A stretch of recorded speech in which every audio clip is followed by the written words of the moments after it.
O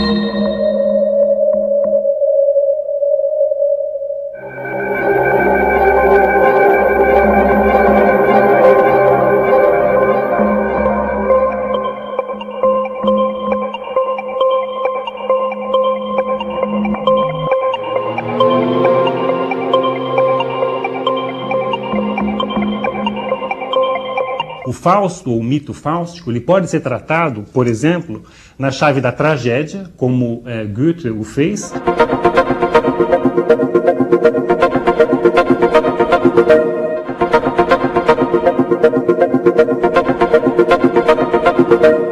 Como ele também pode ser tratado na chave da comédia, como o Paul Valéry fez.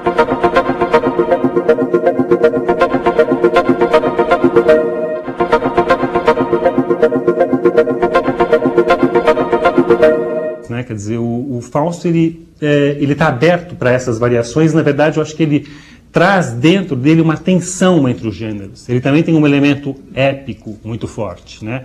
Épico quer dizer um elemento da epopeia, né? Que o grande modelo da epopeia é Homero, das narrativas, das grandes narrativas que são extensas temporalmente, enquanto que a tragédia tem uma tendência para o pontual, né? Em termos aristotélicos, a tragédia deve representar só um período de 24 horas, né?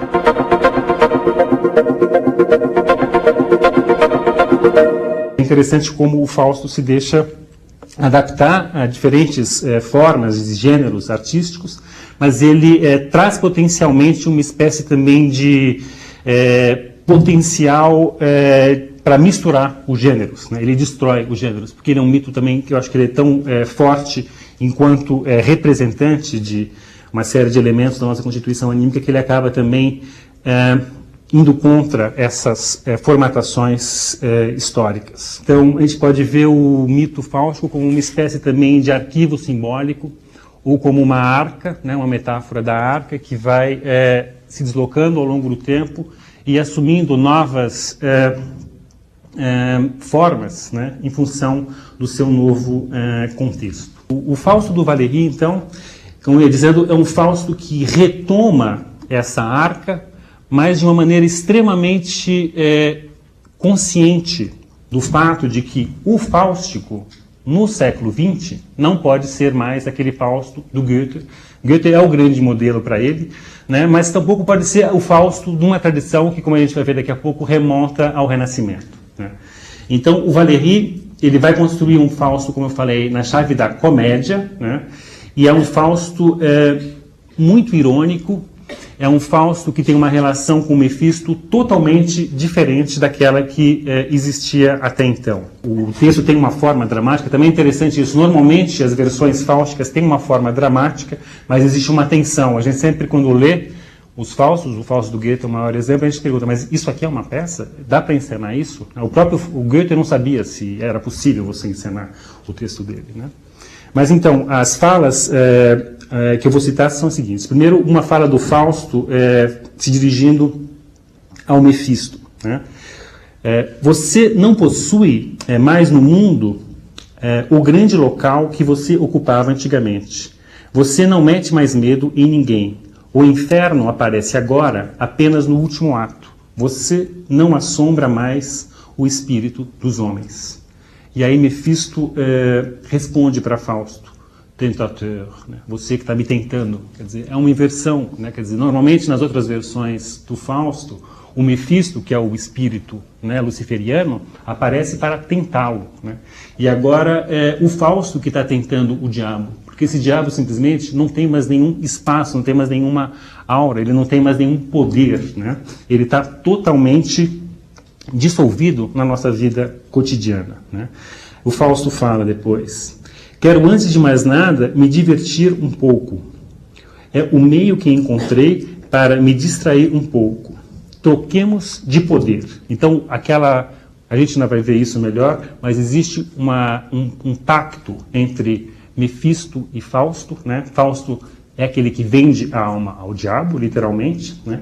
Só que aqui, nesse caso, o tentador, como eu estava falando, é o Fausto, e é o Fausto que vai estar submetendo o Mefisto. O Mefisto, ele deixa de ser aquela força que submete o ser humano a essa sua capacidade sedutora, etc. Né? O Fausto que é o sedutor aqui.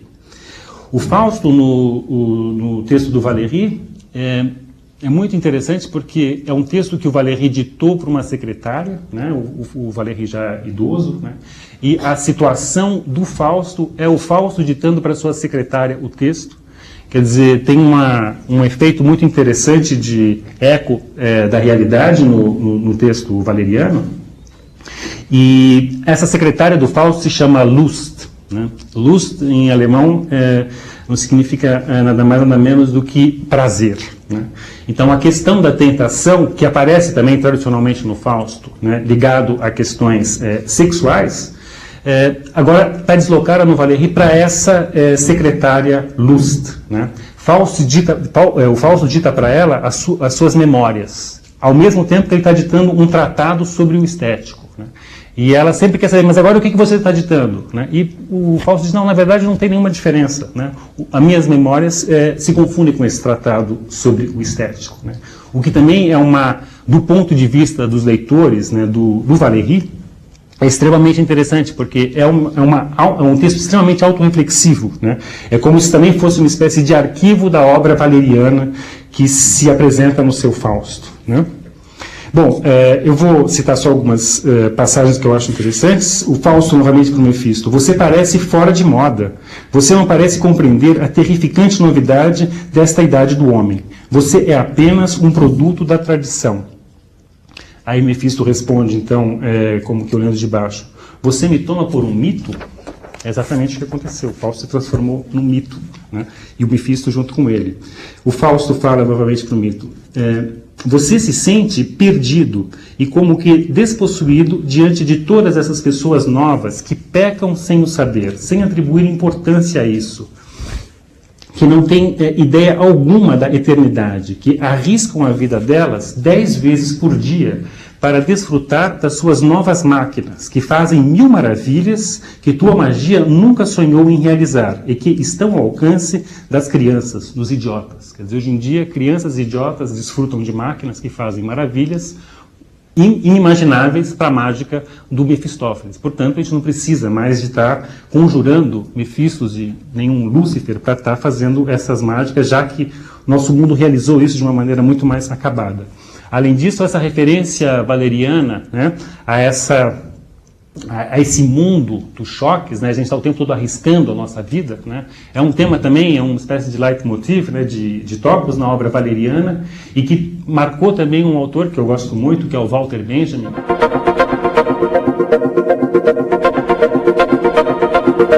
Que tem textos onde ele fala dessa situação do homem moderno como esse homem marcado pelo constante confronto com o choque, né? Confronto com essas máquinas, né? Seja no século XIX com as carroças que atravessam as ruas parisienses rapidamente, seja no século XX já com os carros, né?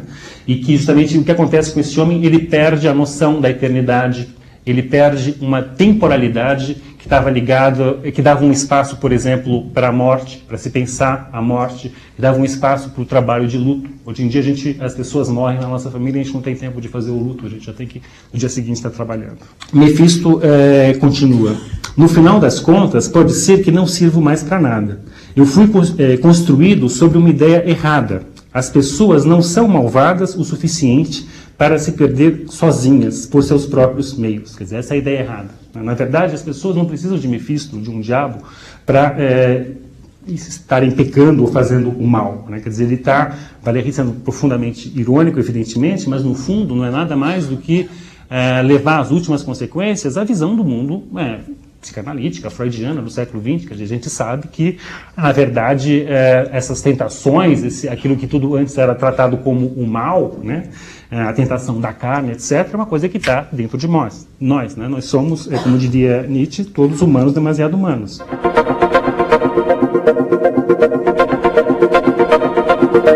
No Fausto do Valéry também tem uma outra inversão interessante, né? O Fausto que pede para o Mefisto assinar o pacto com ele, né? E o Mefisto, quando ele vai assinar, ele faz um gesto de que ele ia pegar o sangue para assinar, porque o sangue tem um papel importante nos pactos anteriores ao Fausto do Valéry, e o Fausto diz: acabou-se os papéis e as assinaturas. Os escritos hoje em dia voam mais rápido do que as palavras. Nada de sangue. Né? Então, quer dizer, essa questão também do fim do contrato, o contrato, essa figura do contrato que era tão importante na história fáustica, ela se dissolve aqui. E a gente pode pensar também essa dissolução do contrato como uma dissolução de uma série de outros contratos. Qual que é o tema dessa peça, vamos chamá-la assim, do Valéry? O grande tema é a questão do saber, novamente. Fausto é aquele que quer saber tudo, né? Fausto é aquele que não se contenta com nenhum tipo de limite, né? Então, é interessante que quando esse tema é tocado, Valéry simplesmente cita, literalmente, traduzindo para o francês, uma passagem do Fausto do Goethe, né? Então, o Fausto diz: já estudei medicina, já estudei jurisprudência, já estudei teologia, agora vamos me dedicar à magia, né? Quer dizer, é uma espécie de pastiche, né, do Goethe, mas que no contexto desse pacto sem pacto, na verdade, fica totalmente transformado o sentido que tinha antes na tradição fáustica, né? A questão do amor carnal também é central, como eu estava falando, só que ela é totalmente transformada aqui, porque aqui o Fausto, ele, na verdade, ele tem uma espécie de controle sobre esse corpo. Não é como o Fausto primeiro, o Fausto renascentista, que era uma espécie de Fausto justamente pecador, depravado, sexual. Esse Fausto aqui é um Fausto que está próximo do Valéry, justamente uma pessoa que é tão consciente do seu ser que consegue também ser consciente dos seus impulsos sexuais e, de certo modo, é irônico com relação a esses impulsos, né? Então, ao invés do drama da tentação da carne, um dos lemas do Fausto valeriano é: tome cuidado com o amor, né? Por que tome cuidado com o amor? Porque, na verdade, o amor que interessa para esse Fausto valeriano é o amor totalmente dominado pelos rituais da sedução que são apresentados nessa relação dele com a secretária Lust, né? E não passam mais pela paixão arrebatadora, né? A tensão corpo-espírito também um tema fáustico que sempre aparece, só que aqui aparece na forma irônica, né? Tem uma frase que eu acho muito divertida. O Valéry fala ele fala que la panse qui pense, né? A pança que pensa, também dá para traduzir legal o português, né? Quer dizer, ao invés daquela tensão terrível entre os desejos da carne e a nossa intelectualidade, nosso desejo de verdade elevado para desejos sublimes e divinos, tal como era essa tensão está então apresentada, ou então em grande parte era apresentada assim na tradição fáustica, né?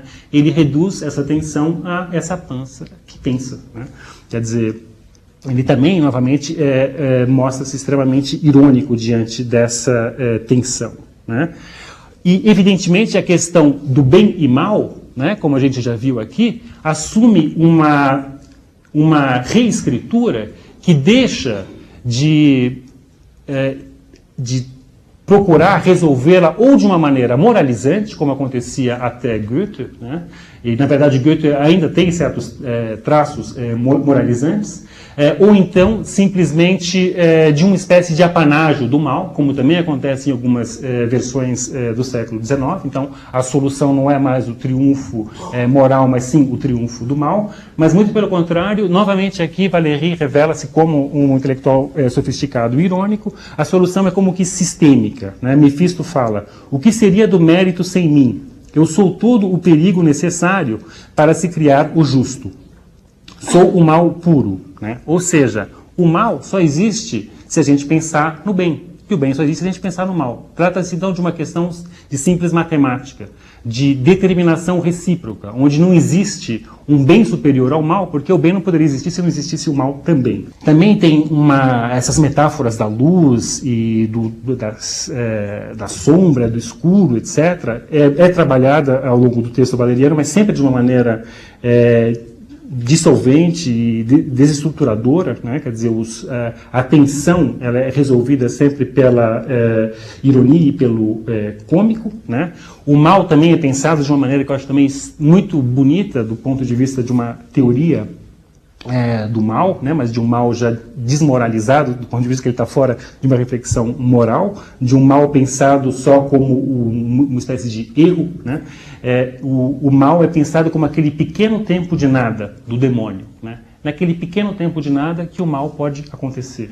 A questão do conhecimento, como eu estava falando, né, do saber, essa sede de saber, né? O Mefisto, as reflexões do Mefisto valeriano, elas são no sentido justamente de dissolver qualquer possibilidade de saber, né? Sempre enganamos o mundo ao tentar definir, ou seja, não existe conceito, né? Enfim, a gente pode até pensar do ponto de vista da história da filosofia, né? Nietzsche também teria dito algo semelhante, né? Ou então Mefisto continua, tudo já foi dito, livros, ó tumbas literárias, né? Na verdade os livros eles são reduzidos só a essa qualidade arquival, né, arquivística do passado. Os livros trazem para nós essas metáforas, essas imagens, né, e, na verdade, eles não têm mais esse peso todo que tinha no mito fáustico originário, né. Tem uma presença sempre da questão do livro. A gente não pode esquecer que o mito fáustico tem uma origem próxima da invenção da imprensa por Gutenberg.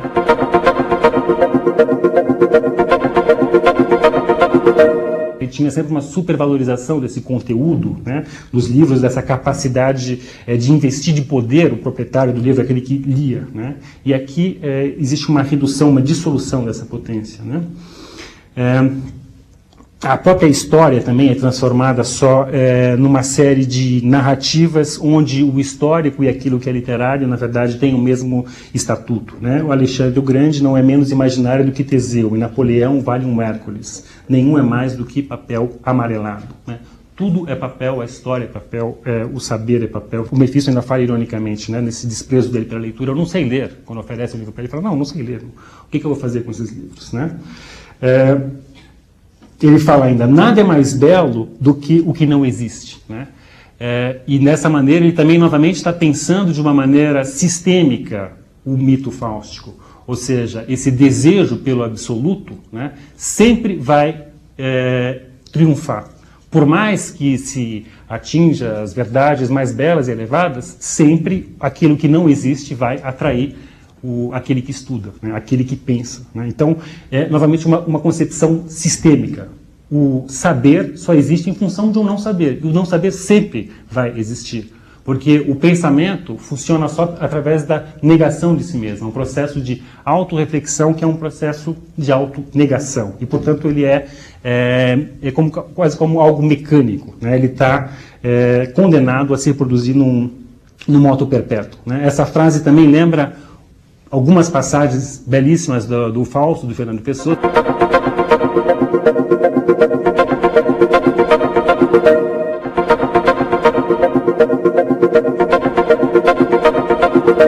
Eu não vou poder trabalhar aqui mais com o Fausto do Fernando Pessoa, que é um registro totalmente diferente. Novamente, assim como o Fausto do Valéry é Valéry, o Fausto de Fernando Pessoa é muito Fernando Pessoa, né?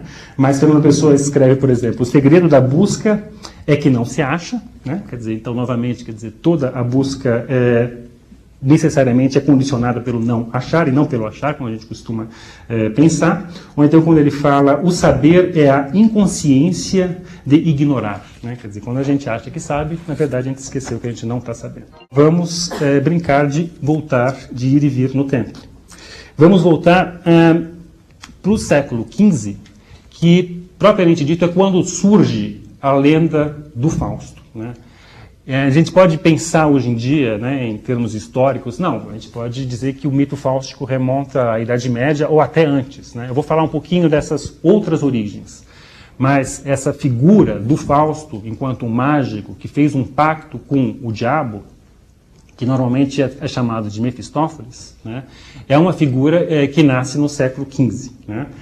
E ela nasce literalmente, ou seja, existiu. Os teóricos da literatura, historiadores hoje em dia, são praticamente unânimes em afirmar que existiu alguém que se chamava Fausto e que era um mágico, né, e que andava de cidade em cidade ganhando a vida como tal. e que teve alguns problemas na vida, e como já existia, né, nesse momento de virada de paradigma, de saída da Idade Média, começo dessa valorização desse modelo de conhecimento cientificista, né, ele serviu como uma espécie de antimodelo, né, e daquela pequena vida pacata de um Fausto, que na verdade não valia quase nada em vida, se criou um mito. Né. Vários fatores, evidentemente, determinaram essa construção desse mito. Um determinante é o fato de Lutero e Metternich, duas figuras-chave na Reforma, terem criticado muito esse Fausto, né? Que eles transformaram esse inimigo numa espécie de grande figura, né? Quer dizer, o mito fáustico, portanto, tem muito a ver com as querelas religiosas do século XV e do século XVI. Né? Então, voltando à história, né, sabe-se muito pouco desse Fausto. Né?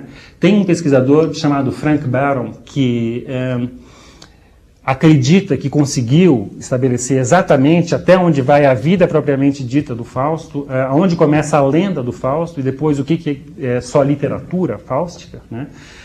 Na verdade, eu acho impossível, né, e outros pesquisadores acham também muito difícil você estabelecer essa diferenciação tão radical que ele tenta estabelecer, mas de qualquer modo ele é alguém que pesquisou muito, levantou, né, os 8 documentos que existem sobre esse Fausto real e chegou à conclusão que o Fausto se chamava Georg Faustus von Helmstadt, né, e ele se apresentava como um astrólogo e mago ambulante. Acontece que esse Fausto, né, ele logo, né, como eu estava falando, ainda durante a vida dele, na verdade, ele começou a criar sua própria lenda. Né? Existem versões da história do Fausto que surgem já nos anos 40 do século XVI. Né? Segundo o Frank Baron, esse Fausto histórico teria vivido mais ou menos entre 1466 e 1538. Né? Então, pouco depois da morte dele, já fala-se de um outro Fausto. Esse Georg Fausto von Helmstadt se transforma em Johann Faustus von Knittlingen.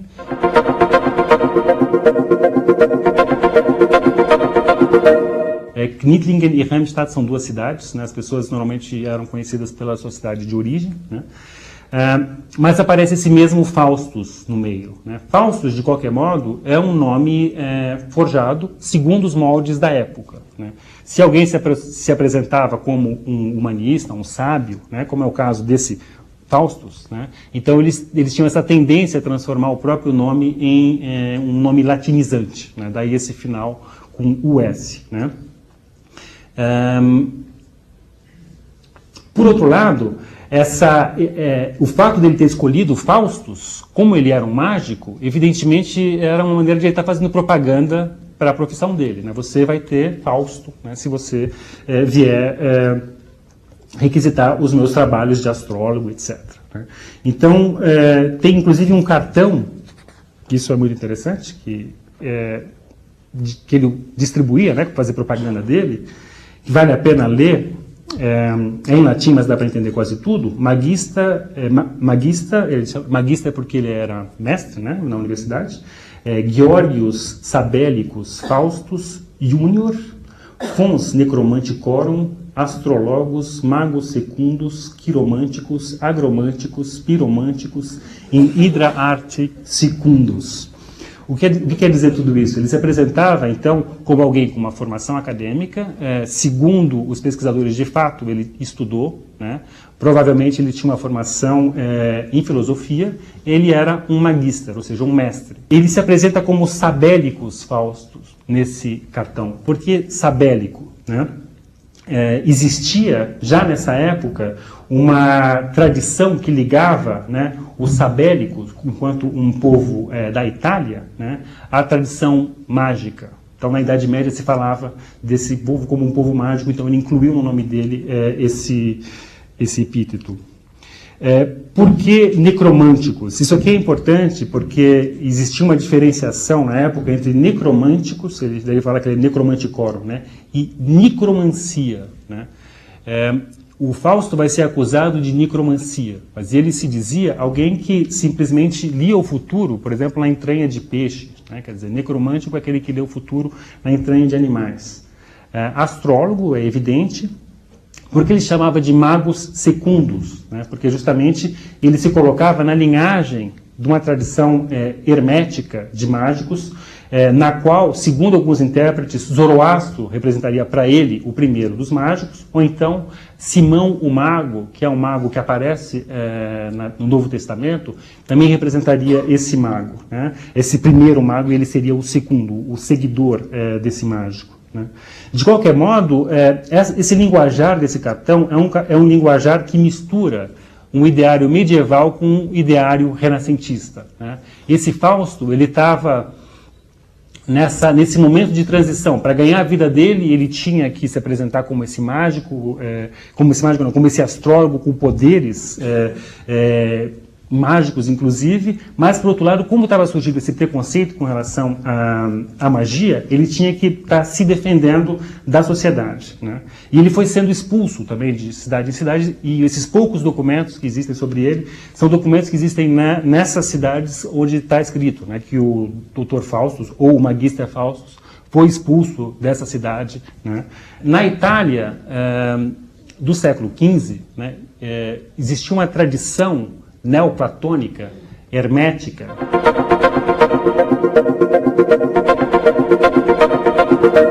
que remonta, na verdade, aos primórdios da época da Igreja cristã, que acreditava numa magia que eles chamavam de magia natural. Essa magia de um Pico della Mirandola, de um Marsilio Ficino, influenciou muito os artistas do Renascimento. Se vocês conhecem um pouco da pintura renascentista, por exemplo, Botticelli,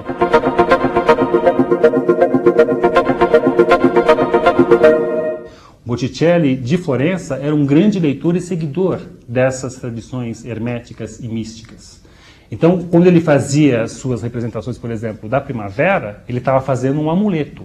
Aquelas cores que ele utilizava, aquelas figuras que ele estava utilizando, eram inspiradas, sobretudo em Marsilio Ficino, no sentido de estar protegendo a pessoa que fosse ter aquele quadro a seu lado, né? E a burguesia e os reis que compravam esses quadros também conheciam essa tradição. Então tinha uma grande... se valorizava muito essa magia natural.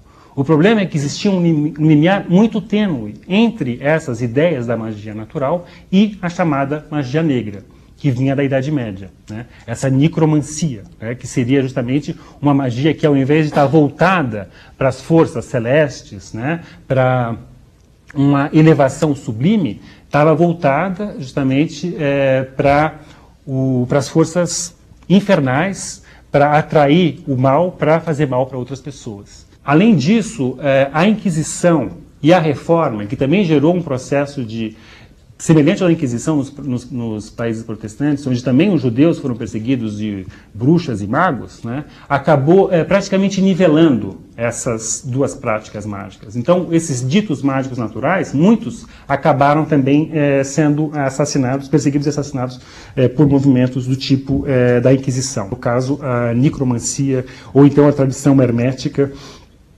que remonta justamente à hermética. Por que hermética? Porque o seu fundador seria Hermes Trismegistus, né? Trismegistus, três vezes grande, né? Que é uma figura que era projetada já por Santo Agostinho.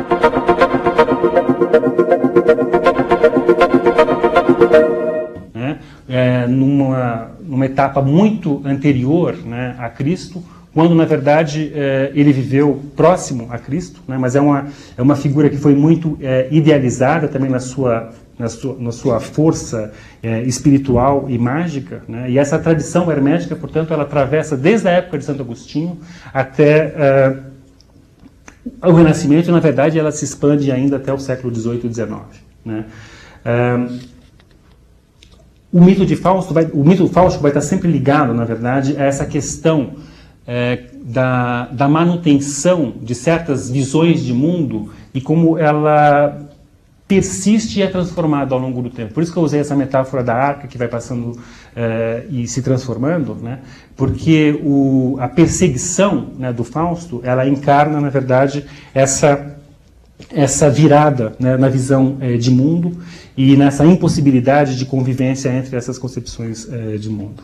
Eu queria falar mais sobre essas questões da chamada prisca teologia, né, quer dizer, que essa teologia primeira que era projetada nessa tradição maniqueísta, hermética, né? Maniqueu, vocês sabem, justamente é o fundador dessa seita onde o dualismo entre o bem e o mal é tão importante, né? Isso é essencial porque, na verdade, esse maniqueísmo está tanto no Fausto quanto no Lutero, e por isso que é importante falar nisso. E, aliás, se a gente olhar bem, isso está muito presente no nosso atual mundo, dividido entre os bons e os maus, né? Os terroristas e os antiterroristas, porque, segundo essa visão maniqueísta, o bem tem a ver com a luz, com a alma, enquanto que o mal é ligado às trevas, ao corpo, e é comandado pelo príncipe das trevas, né? E essa ideia do príncipe das trevas sempre aparece nas diversas versões fáusticas, né? Mefisto representa esse príncipe das trevas, né?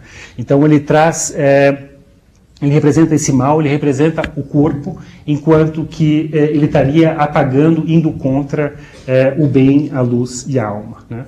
O que é interessante é que no luteranismo existe o maniqueísmo, mas esse maniqueísmo ele está em conflito com uma doutrina da graça universal, que é incompatível. Se você acha que a graça é universal, portanto, todo o mal vai ser vencido pelo bem, pela graça, né?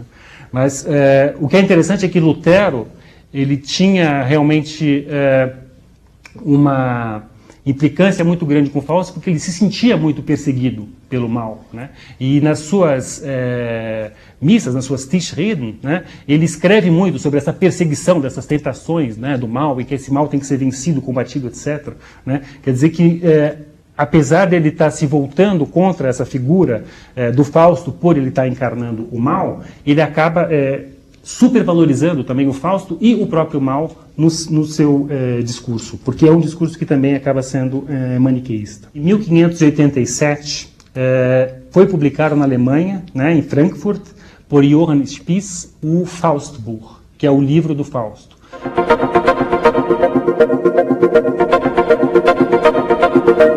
Esse livro é extremamente importante para toda a história subsequente do mito fáustico, porque ele já contém, assim, centenas de anedotas fáusticas. O que acontece nesse Faustbuch, na verdade, é que, novamente, segundo esse princípio arqueológico, ou seja, da acumulação numa arca, aqui a gente pode ler uma série de anedotas que já eram narradas ao longo da Idade Média, como eu estava falando para vocês, né, que vão ser agora atribuídas ao Fausto e ao Mefisto. Então, esse livro, que é uma espécie de narrativa que mistura também um gênero ainda medieval, né, moralista, né, com o gênero de uma espécie de romance renascentista que estava nascendo então, é publicado em 1587 e imediatamente vira um grande sucesso, né, vira uma espécie de best-seller na época, tem várias reedições, né, e começa a ser traduzido para outras línguas. Pouco tempo depois, 5 anos depois, em 1592, tem uma tradução para o inglês, e no ano seguinte, um eminente escritor inglês, né, que é o grande contemporâneo de Shakespeare no teatro inglês, que é Marlowe, vai escrever uma peça justamente a partir desse Faustbuch, que é uma peça sobre o Fausto, né?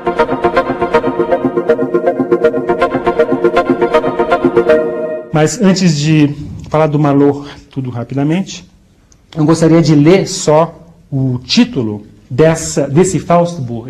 Esses títulos nessa época eles eram ótimos porque eles eram bem extensos e já davam uma resumida na história.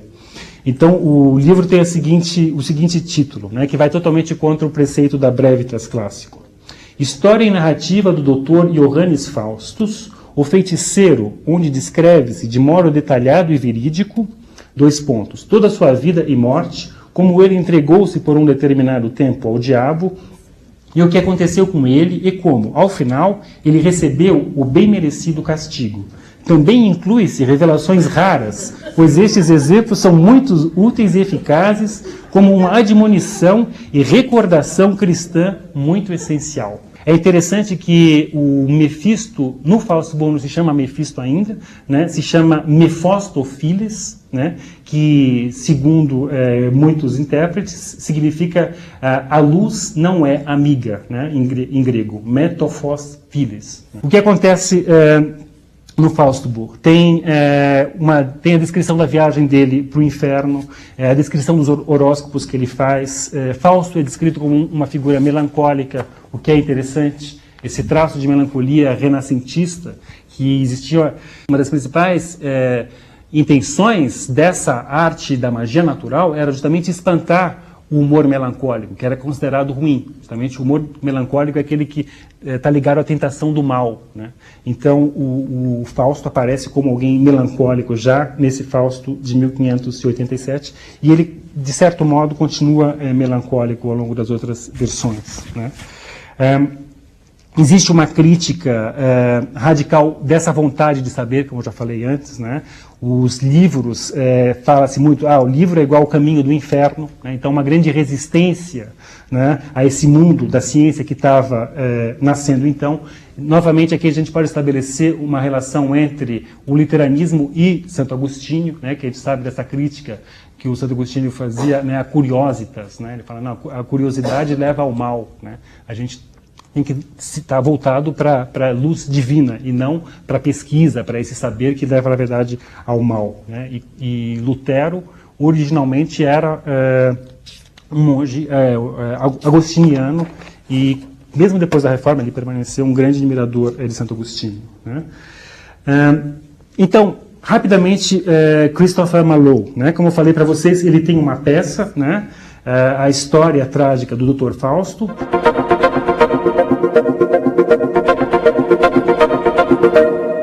Que provavelmente foi escrita no ano da morte dele, em 1593, publicada em 1601. Né?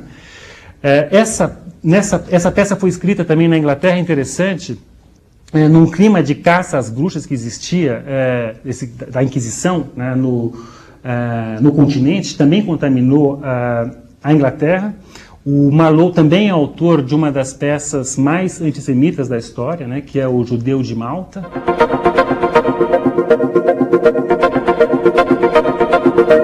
Né?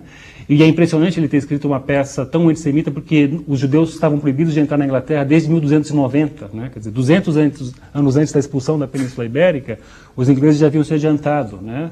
E, no entanto, por que o Marlowe tinha toda essa raiva, se ele não podia conhecer judeus, já que não existiam judeus na Inglaterra, né? Então, evidentemente, isso tinha a ver com querelas continentais e o reflexo delas na corte elisabetana. Quais são os 3 temas básicos do Fausto do Marlowe, né? A excitação pelo conhecimento e essa questão da relação entre conhecimento e pecado, entusiasmo pela beleza terrena, e a danação, e a questão da danação espiritual, né? É interessante que esse neoplatonismo, né, que marca todas essas várias versões do Fausto iniciais, né, ele marcava tanto as versões religiosas do neoplatonismo, como também as versões mágicas, né? Então, enquanto que na versão religiosa teria essa tendência para o etéreo, para o moral e para um ascetismo, né? Nessa magia nigromântica existiria essa valorização do mundo corpóreo e também do universo das semelhanças, né? O mundo do Fausto é o mundo da mágica e, portanto, é o mundo do universo como um universo ainda marcado por uma linguagem mágica, uma linguagem capaz de domar e comandar no mundo. Enquanto que a linguagem da ciência que estava nascendo naquela época é uma linguagem instrumental, é uma linguagem despossuída de semelhança com a natureza, é uma linguagem descolada do homem, né? Então, de certo modo, também esse elemento está nessa arca do mito fáustico, né? Essa questão dessa linguagem mágica que vai morrendo desde o Renascimento e que finalmente fica só restrita ao universo da literatura. Por outro lado, a gente não pode esquecer que mesmo no Faustbuch, mesmo nesse Fausto originário de 1587, tem sempre um quê de prazer voyeurístico, né? Quer dizer, aquelas centenas de histórias, né, terríveis que eram contadas, né, para servir de mau exemplo, as pessoas escutavam se deliciando. Quer dizer, então é sempre uma coisa muito ambígua, né? Você está mostrando para condenar, mas está mostrando e as pessoas querem ver, né? Então, esse traço permanece, né, ao longo das várias versões fáusticas, com maior ou menor consciência do autor com relação a essa questão, né? Essa questão do querer saber tudo, né, querer conquistar o mundo, né, que é o tema fáustico que se repete, né, ao longo da história, a gente também pode pensar próximo de uma teoria da tragédia, né, pensando na teoria clássica da tragédia aristotélica, né, onde o drama, né, a ruptura no mundo, no cosmos, né, no cosmos belo, né, era provocado por causa também de uma desmedida de alguém, né? Normalmente a tragédia ela começa quando alguém, por causa de uma híbris, né, por causa de uma a pessoa perde a noção da medida, né? Essa desmedida faz com que ela queira mais do que ela pode. Ela extrapola o seu próprio âmbito, quebra uma lei, quebra um pacto, né? E é isso que acontece também, de certo modo, nessa representação desse querer tudo, né? Mas é uma espécie de híbris ainda mais radical. De tão radical que ela extrapola a noção de tragédia, né? A gente não pode dar conta de nenhuma versão do Fausto, mesmo da versão do Marlowe, que é uma versão absolutamente teatral, do ponto de vista de uma teoria só da tragédia. O Fausto do Marlowe ficou tão conhecido porque justamente ele deu muitas soluções cênicas extremamente interessantes para o mito do Fausto. Por exemplo, ele cria um anjo bom e um anjo mau. Essa coisinha que a gente está acostumado de ver hoje em dia em desenho animado, né, que aparece um anjinho bom e o mau do outro lado, cada um puxando para um lado, já estava ali na peça dele. E é interessante porque justamente deixa de uma maneira muito concreta, né, muito visual, né, se perceber esse drama, essa polarização entre o bem e o mal do Fausto. O Fausto do Marlowe, ele, como eu falei, ele tem um grande sucesso, também, assim como o Fausto do Marlowe também tem um grande sucesso, e também começa a ser traduzido, né, passa então para o continente, e existem versões para bonecos de marionete desse Fausto que muitas pessoas vão ver na Europa, e dessa maneira também o mito se torna um mito popular, que se apresentavam nas feiras populares, as pessoas podiam ver encenadas aquela história, que era uma história que atraía muito, evidentemente, as pessoas, por causa das querelas religiosas, por causa de todas essas... eram figuras muito conhecidas, por exemplo, tem o desfile dos 7 pecados mortais, etc., né? Mas, antes de passar rapidamente para o Goethe, então, eu recordo que em 1608, né, aconteceu a primeira apresentação em alemão, pelo menos documentada, de Marlowe, num país de língua alemã, no caso foi em Graz, né, na atual Áustria. Em 1674, Nikolaus Pfizer publicou um Faustbuch, um outro Faustbuch em alemão, uma versão romanceada, né. Em 1730 tem um balé, Dr. Fausto, em Viena, inaugurado. Em 1746, primeira apresentação documentada de Fausto como teatro de marionetes na Alemanha, que aconteceu em Hamburg, ou seja, 3 anos antes do nascimento de Goethe, né?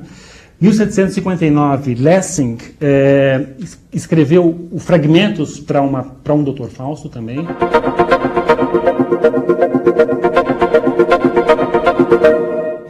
O Lessing era uma figura muito importante no universo literário e intelectual alemão da segunda metade do século XVIII, e esse fragmento do Fausto, apesar de ser um mínimo fragmento de 3 páginas, teve também muita circulação, foi muito copiado e lido, né? E marcou essa geração de escritores. Em 1772 a 75, Goethe faz o texto fausto que ficou conhecido como o Urfaust, né? Que é o Proto-Faust, Malermüller.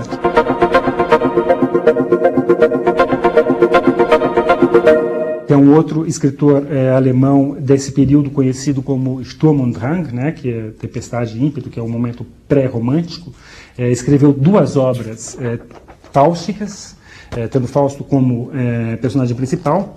Em 1790, o Goethe publica uma nova versão do Fausto, que ficou conhecido como Fausto, um fragmento. Em 91, Klinger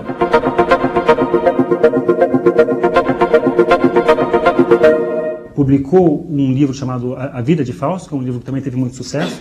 O Klinger é o grande escritor pré-romântico alemão. Chamisso, em 1804, publica Fausto, uma tentativa, né, um ensaio.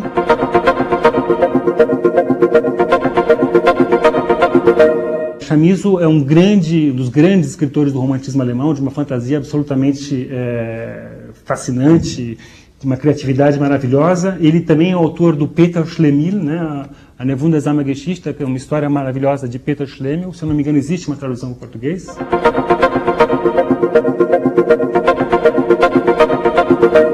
Que também é uma história muito próxima da história do Fausto, que esse Peter Schlemihl ele se vende para o diabo, mas o que é interessante na trama é que ele fica sem sombra, ele perde a sombra, né, quando ele faz esse contrato com o diabo. Então, a história é como que ele, que tem todos os poderes do mundo, ele pode ter quanto dinheiro ele quer, que o diabo dá isso para ele, mas ele não tem sombra, e isso simplesmente destrói a vida dele. Em 1808, finalmente, o Goethe publica o primeiro Fausto, e em 32, o segundo Fausto. Ou seja, Goethe ficou de 1770 a 1832 trabalhando em cima do tema Fausto. A gente pode dizer, toda a vida dele, literária, né, ele se dedicou à questão fáustica, enquanto ele fazia milhões de outras coisas. Quer dizer, ele tem uma produtividade absurda, né, quer dizer, dá vários, realmente dezenas e dezenas de volumes a obra do Goethe, mas no Fausto ele sintetizou a obra dele. Se a gente tiver que escolher, né, uma obra que sintetize a poética do Goethe, com certeza é o Fausto. Sintetiza não só a obra do Goethe, mas como Goethe é o grande escritor desse período, né, que foi elevado à categoria de clássico, mas na verdade ele não é nada clássico nesse sentido de ser um quadrado, né, e o Fausto é a maior prova disso, né. O Goethe, ele vai não só beber na tradição fáustica, que ele conhecia muito bem, se bem que, segundo os biógrafos de Goethe, ele, quando escreveu os três primeiros textos fáusticos, ele não tinha lido nem visto nenhuma encenação do Marlowe, só conhecia o Fausto Marlowe através de teatro de bonecos, né, de marionetes, mas ele leu, né, uma tradução que foi feita no começo do século XIX e, portanto, também incorporou, né, o Marlowe na sua encenação fáustica.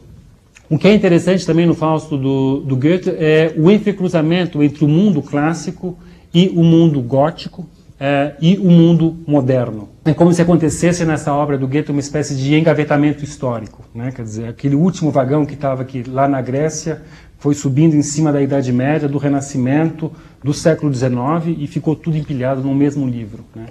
E por causa disso também o livro é extremamente fragmentário. É um livro relativamente difícil de ler, eu diria. É uma história que não tem uma história. Ela é muito, nesse sentido, inspirada no Faustbuch, de 1587. Como eu falei, é um texto cheio de episódios, né? É um texto episódico, é um texto com pequenas narrativas, né? O Fausto do Goethe é muito fragmentado. A gente tem repetições, existem 230 personagens. É um texto que foi escrito, como eu já falei, né, para o teatro. Tem todas as indicações, né, do autor do teatro, né, entra em cena, sai em cena, aparece tal coisa, não sei o que lá. Mas o próprio Goethe, ele falava, como que alguém poderia encenar isso? Quer dizer, ele tinha dúvidas se de fato seria possível encenar aquilo.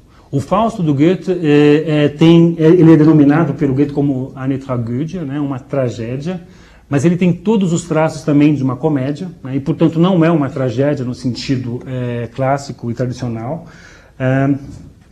O Mefistófeles, né, ele tem um papel que, de modo algum, é esse papel do tentador, né? Existe uma grande proximidade entre o Fausto e o Mefistófeles. Tem certos momentos em que o Fausto quase que prepondera em termos de força também com relação ao grande representante, né, do Príncipe das Trevas, que é o Mefisto. Quer dizer, o Fausto do Goethe é extremamente goetheano. Goethe era alguém fascinado pela antiguidade, era alguém fascinado pela natureza, então a natureza tem um grande papel. Essa questão da doutrina das semelhanças, que eu falei que estava também na origem, né, do mito fáustico, né, de alguém que ainda vive nesse universo das semelhanças e dessa força mágica da linguagem, isso também marca muito a visão de mundo do Goethe, e por isso também ele é fascinado pelo tema do Fausto. Né. Ele também é fascinado, ele tem esse elemento que a gente chamaria hoje em dia de místico. Né. Essa questão da negatividade, que a gente já viu que é importante aqui, o Mefisto como aquele que representa a negação, né, a desconstrução do conceito, como a gente viu no Valéry. Isso aparece muito no Goethe e é essencial. Né? Mefisto fala, eu sou o espírito que nega. Né? Alguns autores já tentaram pensar a questão da dialética, né, do ponto de vista dessa figura da negação mefistofélica, né? Mas a gente, aliás, pode lembrar que no nosso panorama literário brasileiro, do nosso Fausto do Guimarães Rosa, né? Grande Sertão Veredas,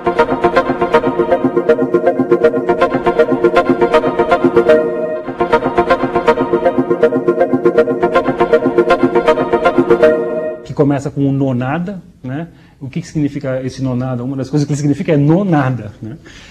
Quer dizer, nesse nada, nessa negatividade, né? E é um livro que justamente também tem essa questão da tentação do corpo, ambiguidade sexual, não falei aqui, mas ela aparece em várias das versões do Fausto, diabos vestidos de mulher, enfim, travestimento, e a questão da tentação e do ser proibido, né, que está no Guimarães Rosa também. Enfim, só para falar, não deixar de falar do nosso grande Fausto, né, que infelizmente na bibliografia internacional sobre o Fausto se esquece, né, quase todos esquecem de pelo menos elencar na história das várias versões. O Guimarães Rosa com certeza tem um papel importante aí. Essa negatividade, ela pode ser pensada também, não só, eu acho que mais do que a questão da dialética, eu acho interessante pensar do ponto de vista do Fichte,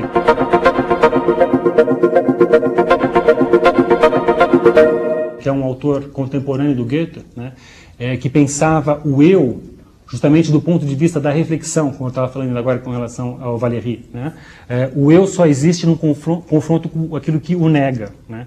É uma concepção diferencial da identidade. Ao invés de se pensar o eu de uma maneira estável, como alguém que nasce e como uma espécie de planta vai crescendo, e aquilo que já estava na semente amadurece e toma uma forma definitiva, a gente só existe no nosso conflito com o mundo, a gente só existe no eterno entrar e sair de nós mesmos, né? A gente só existe nesse confronto com o que nos nega, né? Então é essa incorporação reflexiva da negatividade que estava na ordem do dia, no momento do Goethe, que também está sendo refletida nesse Mefisto, nesse espírito que sempre nega, né? Um tema também essencial, né, que a gente já viu aqui, esse tema do saber, né, é trabalhado com uma delicadeza e com uma genialidade da parte do Goethe absolutamente fantástico. Ele vai, então, pensar uma teoria das cores, ele é um grande teórico das cores, o Goethe, né, para pensar as tonalidades do saber, né, quando ele fala, por exemplo, o Mefisto do Goethe fala cinza, caro amigo, né, falando para o Fausto. É toda a teoria, né? E verde é a árvore dourada da vida, né? Então, novamente, esse conflito, né, entre esse ascetismo, né, do saber, do estudioso, e essa tentação dessa miríade de cores, dessa árvore dourada da vida, que evidentemente se refere também à árvore, né, que está ligada à nossa queda, né, a árvore da tentação, a árvore do saber, do sim e do não, né, a árvore do conflito entre o sim e o não, dessa negatividade, e que, enfim, do ponto de vista do nosso grande mito, né, ocidental, que está sendo repensado a partir desse outro pequeno mito, que é o Fausto, dentro desse grande mito bíblico, né, o saber, né, ele está ligado à queda, o saber ele está ligado a essa expulsão do paraíso, só que ao longo da história, né, essa cena originária, ela é cada vez mais internalizada no próprio eu, né, como eu estava falando aqui com relação ao Goethe e como eu também já falei com relação ao Valéry, né, e como se essas narrativas fossem reelaboradas de um ponto de vista individual, de um ponto de vista psicológico, né. Obrigado pela paciência.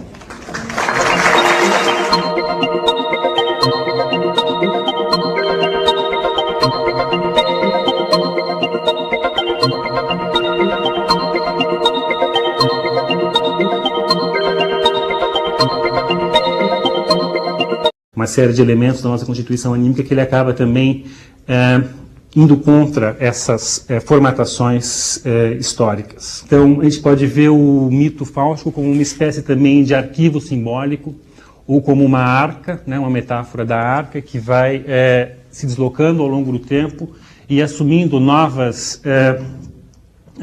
formas, né, em função do seu novo contexto. O Fausto do Valéry, então, como eu ia dizendo, é um Fausto que retoma essa arca, mas de uma maneira extremamente consciente do fato de que o fáustico, no século XX, não pode ser mais aquele Fausto do Goethe.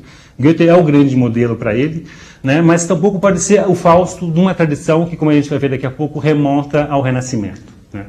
Então, o Valéry, ele vai construir um Fausto, como eu falei, na chave da comédia, né, e é um Fausto muito irônico, é um Fausto que tem uma relação com o Mefisto totalmente diferente daquela que existia até então. O texto tem uma forma dramática, também é interessante isso. Normalmente as versões fáusticas têm uma forma dramática, mas existe uma tensão. A gente sempre, quando lê os Faustos, o Fausto do Goethe é o maior exemplo, a gente pergunta, mas isso aqui é uma peça? Dá para encenar isso? O Goethe não sabia se era possível você encenar o texto dele, né?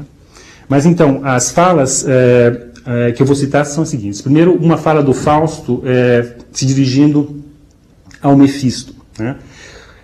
Você não possui mais no mundo o grande local que você ocupava antigamente. Você não mete mais medo em ninguém. O inferno aparece agora apenas no último ato. Você não assombra mais o espírito dos homens. E aí Mefisto responde para Fausto, tentateur, né? Você que está me tentando. Quer dizer, é uma inversão, né? Quer dizer, normalmente nas outras versões do Fausto, o Mefisto, que é o espírito, né, luciferiano, aparece para tentá-lo, né? E agora o Fausto para a morte, para se pensar a morte, que dava um espaço para o trabalho de luto. Hoje em dia as pessoas morrem na nossa família e a gente não tem tempo de fazer o luto, a gente já tem que no dia seguinte estar trabalhando. Mefisto continua. No final das contas, pode ser que não sirvo mais para nada. Eu fui construído sobre uma ideia errada.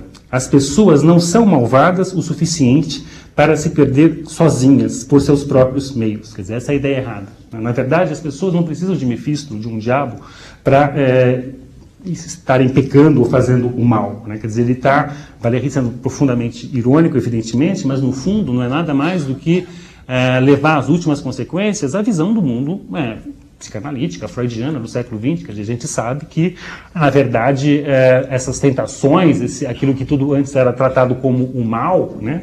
A tentação da carne, etc., é uma coisa que está dentro de nós, né? Nós somos, como diria Nietzsche, todos humanos demasiado humanos.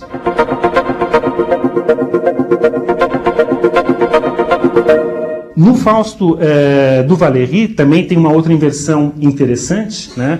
O Fausto que pede para o Mefisto assinar o pacto com ele, né? E o Mefisto, quando ele vai assinar, ele faz um gesto de que ele ia pegar o sangue para assinar, porque o sangue tem um papel importante nos pactos anteriores ao Fausto do Valéry, e o Fausto diz, acabou-se os papéis e as assinaturas. Os escritos hoje em dia voam mais rápido do que as palavras. Nada de sangue, né? Então, quer dizer, essa questão também do fim do contrato, essa figura do contrato que era tão importante na história fáustica, ela se dissolve aqui. E a gente pode pensar também essa dissolução do contrato como uma dissolução de uma série de outros contratos. Qual que é o tema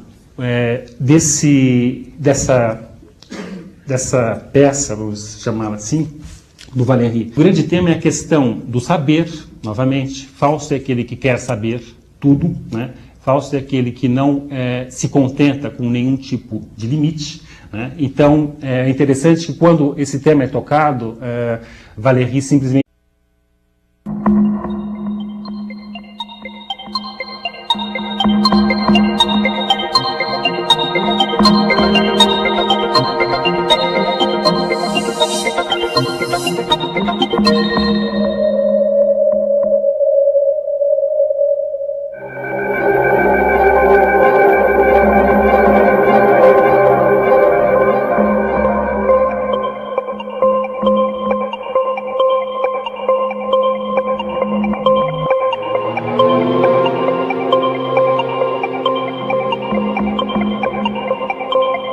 O Fausto, ou o mito fáustico, ele pode ser tratado, por exemplo, na chave da tragédia, como Goethe o fez.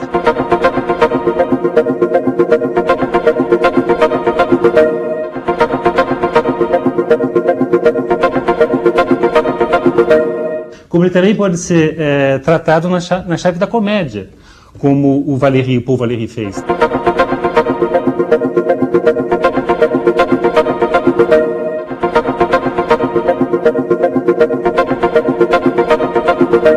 Né? Quer dizer, o Fausto ele está aberto para essas variações. Na verdade, eu acho que ele traz dentro dele uma tensão entre os gêneros. Ele também tem um elemento épico muito forte, né?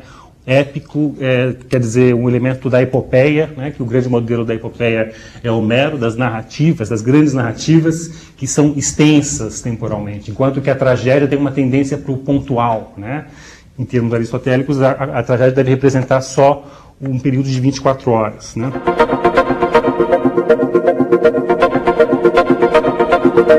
É interessante como o Fausto se deixa adaptar a diferentes formas e gêneros artísticos, mas ele traz potencialmente uma espécie também de potencial para misturar os gêneros, né? Ele destrói os gêneros, porque ele é um mito também que eu acho que ele é tão forte enquanto representante de...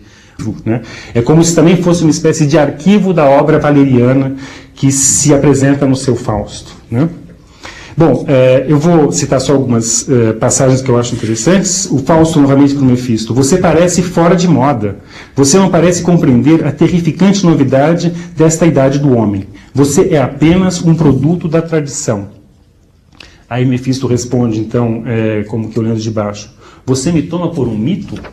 É exatamente o que aconteceu. O Fausto se transformou num mito, né? E o Mefisto junto com ele. O Fausto fala novamente para o mito.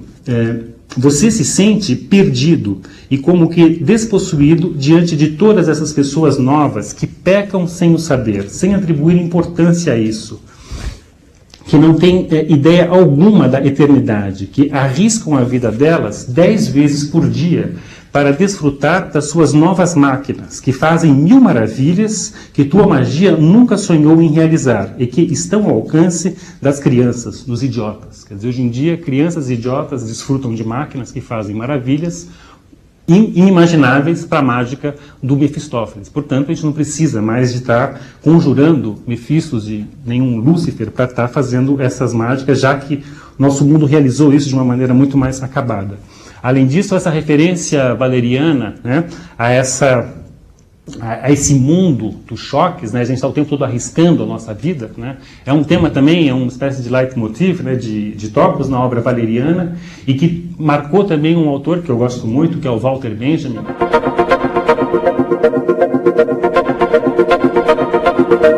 Que tem textos onde ele fala dessa situação do homem moderno como esse homem marcado pelo constante confronto com o choque, né? Confronto com essas máquinas, né? Seja no século XIX com as carroças que atravessam as ruas parisienses rapidamente, seja no século XX já com os carros, né? E que justamente o que acontece com esse homem, ele perde a noção da eternidade, ele perde uma temporalidade que estava ligada, que dava um espaço, por exemplo, do que está tentando o diabo. Porque esse diabo simplesmente não tem mais nenhum espaço, não tem mais nenhuma aura, ele não tem mais nenhum poder, né? Ele está totalmente dissolvido na nossa vida cotidiana, né? O Fausto fala depois: quero, antes de mais nada, me divertir um pouco. É o meio que encontrei para me distrair um pouco. Troquemos de poder. Então, aquela A gente ainda vai ver isso melhor, mas existe um pacto entre Mefisto e Fausto, né? Fausto é aquele que vende a alma ao diabo, literalmente, né? Só que aqui, nesse caso, o tentador, como eu estava falando, é o Fausto, e é o Fausto que vai estar submetendo o Mefisto. O Mefisto, ele deixa de ser aquela força que submete o ser humano a essa sua capacidade sedutora, etc. É o Fausto que é o sedutor aqui. O Fausto, no texto do Valéry, é muito interessante porque é um texto que o Valéry ditou para uma secretária, né? O Valéry já idoso, né? E a situação do Fausto é o Fausto ditando para sua secretária o texto. Quer dizer, tem um efeito muito interessante de eco da realidade no texto valeriano. E essa secretária do Fausto se chama Lust, né? Lust, em alemão, não significa nada mais nada menos do que prazer, né? Então, a questão da tentação, que aparece também tradicionalmente no Fausto, né, ligado a questões sexuais, agora está deslocada no Valéry para essa secretária Lust, né? O Fausto dita para ela as suas memórias, ao mesmo tempo que ele está ditando um tratado sobre o estético, né? E ela sempre quer saber, mas agora o que você está ditando, né? E o Fausto diz, não, na verdade não tem nenhuma diferença, né? As minhas memórias se confundem com esse tratado sobre o estético, né? O que também do ponto de vista dos leitores, né, do Valéry, é extremamente interessante, porque é um texto extremamente autorreflexivo.